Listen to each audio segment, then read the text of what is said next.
전국 자치경찰제가 전면 시행되면서 충북자치경찰도 본격적인 업무에 돌입했습니다. 기대와 우려 속에 첫 발을 내디딘 자치경찰에 맞춤형 치안 정책을 펼칠 수 있을지 관심이 모아집니다. 황정환 기자가 보도합니다. 충북자치경찰이 닻을 올렸습니다. 1일부터 공식 업무에 들어간 충북자치경찰위원회는 도민이 더 행복한 충북, 함께하는 자치경찰이라는 비전과 함께 도민 중심 치안 정책에 방점을 뒀습니다. 중점 추진 과제는 주민 참여와 소통, 사회적 약자 생명과 신체 보호, 도민 재산 보호입니다. 특히 위원회는 지난 5월 계부로부터 학대받은 청주 여중생 2명이 극단적인 선택을 한 것과 관련해 아동학대 근절을 위한 피해자 보호와 지원 등을 강화할 예정입니다. 2회 이상 반복 신고된 사건에 대해 경찰과 유관기관은 반년에 한 번 이상 아동의 안전 여부를 점검하고 아동 보호 프로세스 전반을 살펴 개선할 방침입니다. 또 도내 약국 650여 곳, 편의점 1,350여 곳과 협업해 아동학대 신고망을 확대하겠다고 밝혔습니다.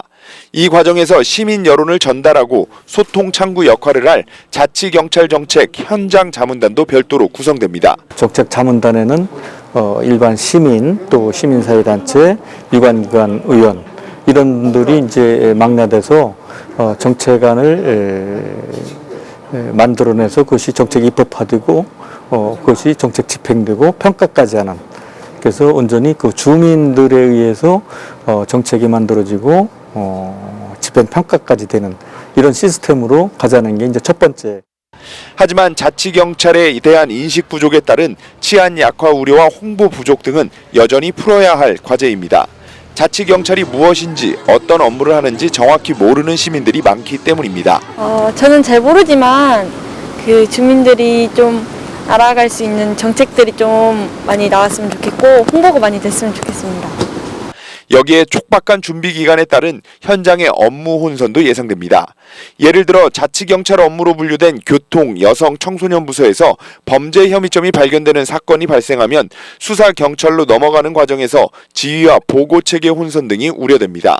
경계가 애매한 순간이 있거든요. 그리고 자치경찰 사무와 지방행정 간의 연계가 필요한 부분에 있어서는 또 몸이 따로예요. 국가경찰 공무원이기 때문에 또 지방직 공무원들과의 어떤 불협화음이 예상되고요.